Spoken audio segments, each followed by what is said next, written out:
Haleluya, haleluya, haleluya. Yesu nashimwe bene data bo muri Kristo Yesu, abo dusangiye gucungurwa n'amaraso ya Yesu Kristo. Ni mwene so muri Kristo Yesu Salomera dukunda ubasuhuza. Tugiye kuganira amagambo y'Imana mu gihe kitari kirekire kitarambiranye.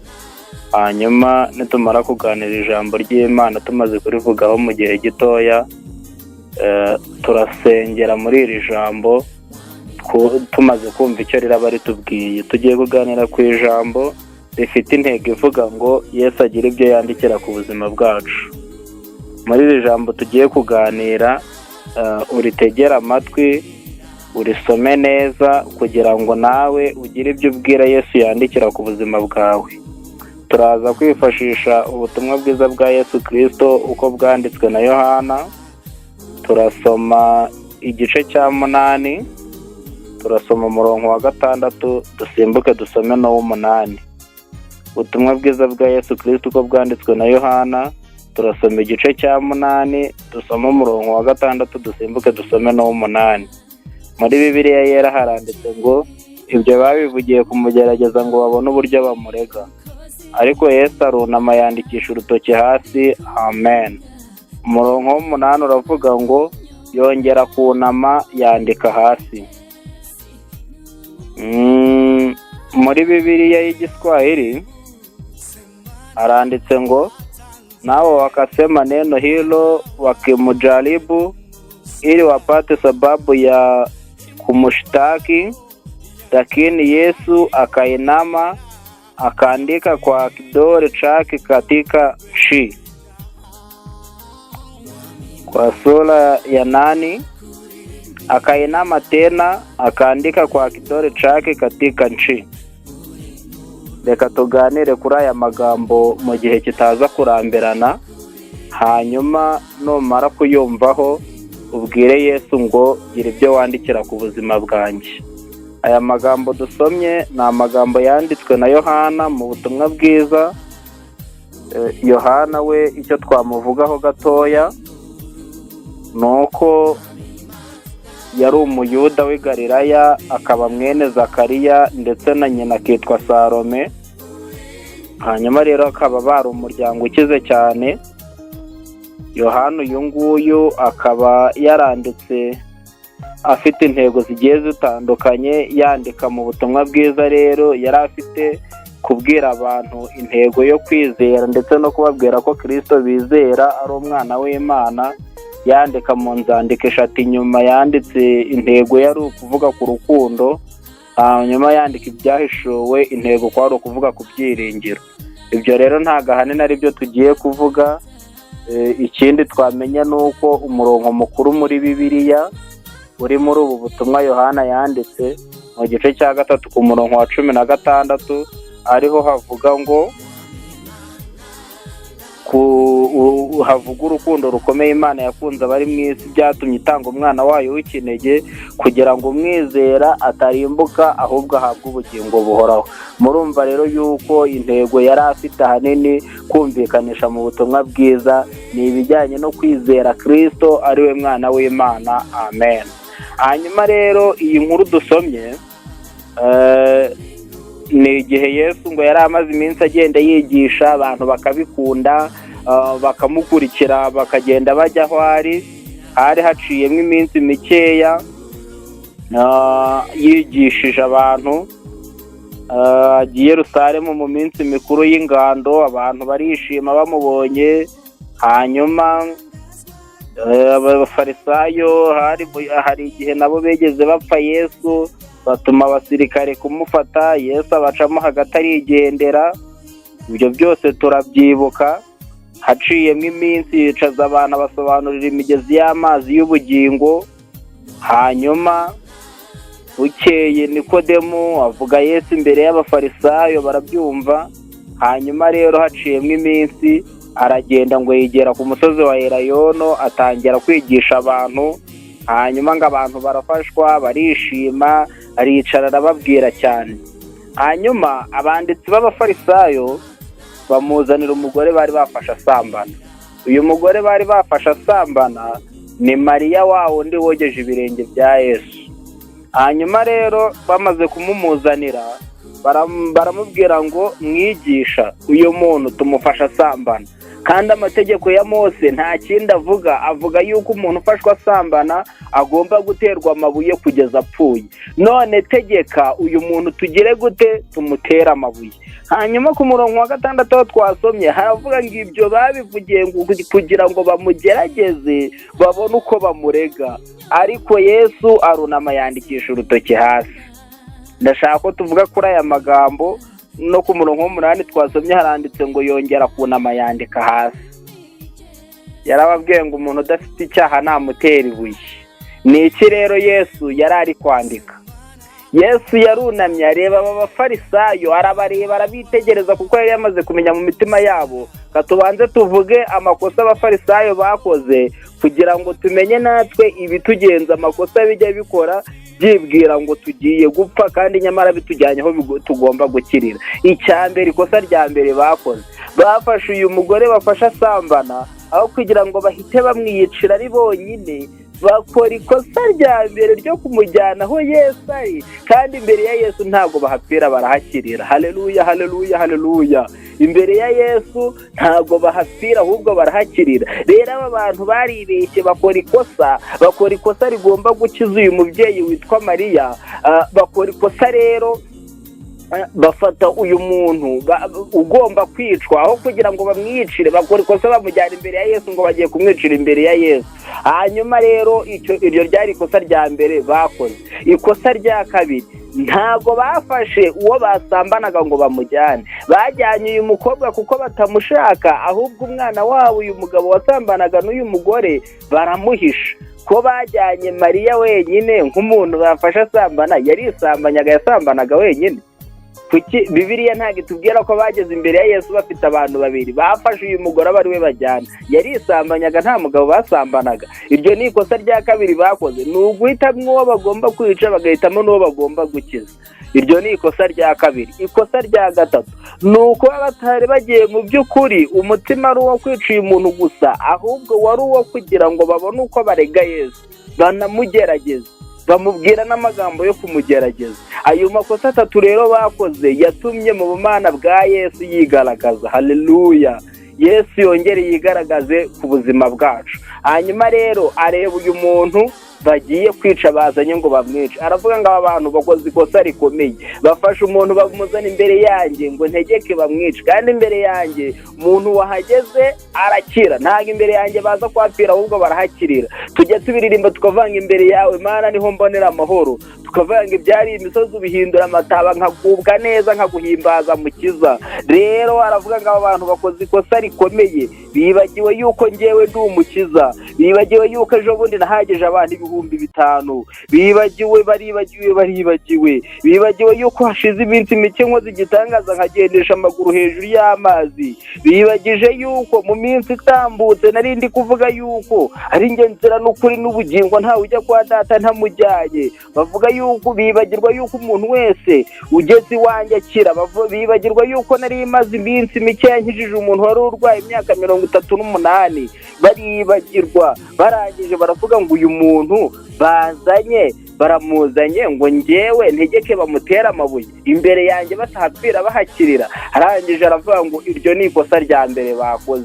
Ikosa rya kabiri bakoze, bafashe umwana wabo baramuhishe, bazanye uyu nguyu ngo nanjye murimbure. None niba bo babashije guhisha umwana wabo, ni gute njyewe nk'Imana nananirwa kurengera uwo banzaniye ngo mwice? Yesu aravuga ngo icyo nacyo bayagikoze nk'ikosa. Aravuga ngo ikindi cya gatatu, ibi bintu babikoreye kugira ngo baze kungerageza. Mu by'ukuri ntabwo bazi ko handitswe ngo ntukagerageze Uwiteka Imana yawe. Aravuga ngo mfashe umwanzuro, uyu muntu ntagomba gupfira imbere yanjye, agomba kuhakirira. Amen. Imbere ya Yesu uhakirire, imbere ya Yesu uhakura ubutsinzi, imbere ya Yesu uhakura imbaraga zinesha, imbere ya Yesu uhakure izindi mbaraga, ibindi byiringiro, kubera yuko wageze imbere ya Yesu. Imbere ya Yesu ntago bahapfira, barahakirira. Aravuga ngo kubera rero ibi bintu byose bibeshyeho, nanjye mfashe umwanzuro, uyu muntu agomba gukirira imbere yanjye. Arangije rero ngo aravuga ngo umuntu wumva adafite icyaha muntu wumva umutima uri kumamiriza ko nta cyaha afite natoragura nafate kuri ayo mabuye mwatoraguye mwarunze imbere yanjye atere kuri uyu muntu ngo habura n'umwe umutera ibuye. Ariko bakavuga ngo ayo wigira yose aya mabuye twayarunze turaza kuyamutera. Niko amategeko ya Mose abivuga. Byanga binoga byanga byakunda uko byagenda kose aya mabuye agomba gucikira kuri uwo mugore. Hanyuma ngo Yesu arabona abantu basasiye kandi ko kabona ibyo bari gushaka baraza kubigeraho uyu mugore baramutera amabuye. Arangije ngo yicira bugufi mo gakeya yitonze afata n'urutoki rwe aravuga ati nimbyandikisha ikaramu ntago bari buze kubibona. Aravuga ngo reka mbyandikisha urutoki rwanjye. Arandika niba mwaho ngaho harimo bya Marita na bya Isakari. Arandika ati nubwo bwose bazanye uyu mugore ngo bamutera amabuye ko yarayasambanye ariko cya Isakari cyaraye gisambanye na Marita. Yesu akabyandikisha urutoki rwe hasi. Isakari akaba arabisomye akagenda asubira inyuma agenza umugongo. Yagenza umugongo akaba arakunyuye. Marita nawe akaba yakubise akajisho ati kumbe uyu mutsindwa w'umwigisha ibyacara bireba akabimenya. Yamenye yuko nanjye naraye nkoza amabara. Nawe akabagenje umugongo akabakuye mwake karenge. Hanyuma agenda yandika kandika ngo cya Matiyasi muri kubona hano cyazanye amabuye cyaraye kibye kwa runaka. Matiyasi yaje kubita akajisho akabagenje umugongo agakura mwake karenge akavuga ati bashobora gusoza uriya mugore nanjye bakambamba nk'umuntu w'igisambo.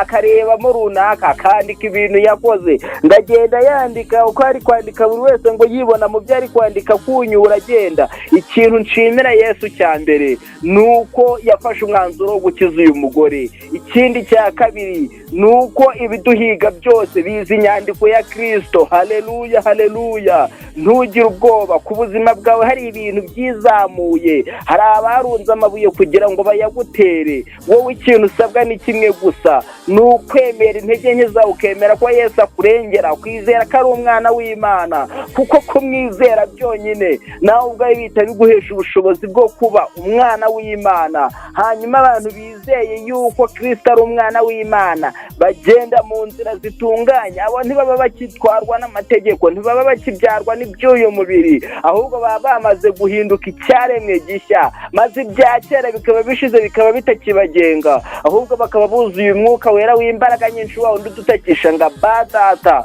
Abo ngabo rero nibo bagenda imbere ya Yesu bakamubwira ngo dufite ibintu birimo birizamura ku buzima bwacu byarunze amabuye kugira ngo bidutere wongera ubyandikire. Haleluya. Nawe rero numara gutekereza kuri iri jambo umaze gutekereza ukuntu Yesu yunamye akandika yakandika bari bazanye amabuye bakagenza umugongo kugeza bashize uravuga ngo meze nte. Numara kwisuzuma ukumva uko uhagaze urabwira Yesu ngo maze kumva mpagaze neza maze kumva ngarutse mu murongo muzima maze kumva mfashe icyerekezo ndifuza yuko ugira ibyo wandikira ku buzima bwanjye. Niba wumvaga wari uburayi ubwire Yesu ngo yongere yandikire inzara igende. Niba wumva wari ubuze icyo kwambara Yesu yongere yandike imyambaro ize kwambara ubusa bite ko bigenda. Niba wumva wari umukobwa ukaba wumva ukeneye umugabo ukumva urambiwe kwitwa umukobwa Yesu yandikira umukobwa buceho bugende uhinduka umumama.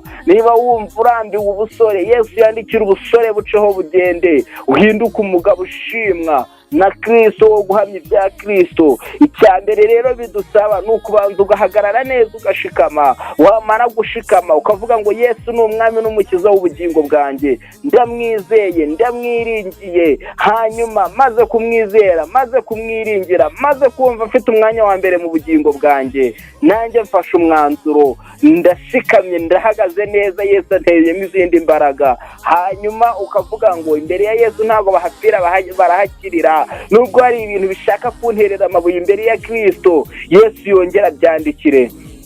Hanyuma numara kumva ufashe neza uhagaze muri Kristo Yesu wamaze kumwizera ku buryo biguhesha ubushobozi bwo kuba umwana w'Imana bigahita binagukuriraho kurimbuka. Uhita uvuga ngo nanjye ubu ndizeye ko hari ibyo agiye kwandikira kandi ibyo yandikira bimenye inyandiko ya Kristo. Uyu munsi dufite ibintu biducanze bitugoye byereke Kristo uvuge ngo dore ngari amabuye ararunze ngiye kuyarundwaho nawe arirebera Yesu agira indangagaciro zimuranga. Bwa mbere arumva, kabiri arareba, gatatu arakora. Nawe rero ahita ko yumva, yarangiza akareba, yamara kureba agakora. Ikintu cya mbere akora rero ni ukwandikisha urutoki, bya bindi byari bigiye kukwirundiraho bikagenza umugongo. Banza wisuzume umenye ngo mpagaze nte. Ese wowe tubanye mu ijambo ry'Imana muri aka kanya, urumva uhagaze neza ku buryo Yesu yagira ibyo yandikira? Urumva se wizeye yuko imbere ya Yesu ariho wakirira honyine? Ese niba umaze kubyizera, wafashe umwanya mutoya uratekereza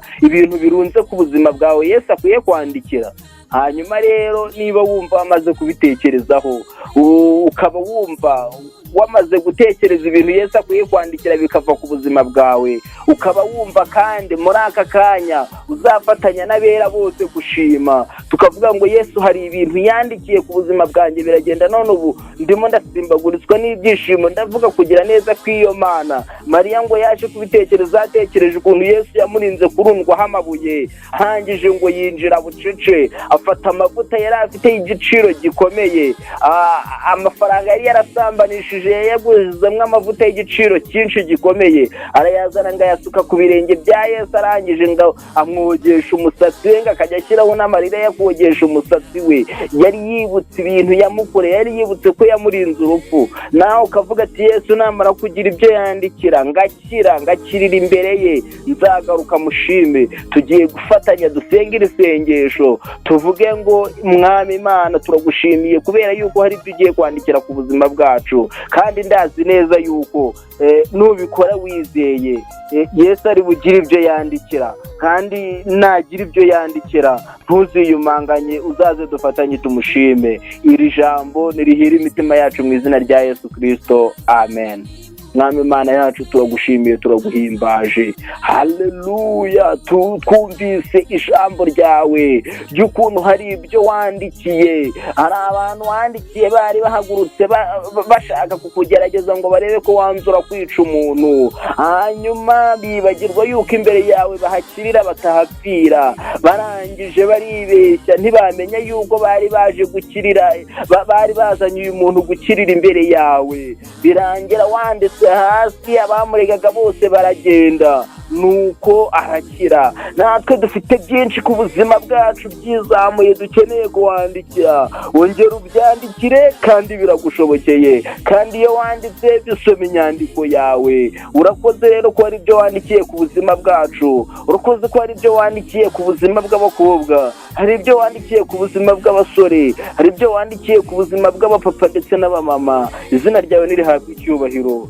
Dusabye rero twizeye izina rya Data twese ko ibintu byose bishobokera ukwizeye, ni mu izina rya Yesu Kristo tubisabye twizeye, amen. Shalom.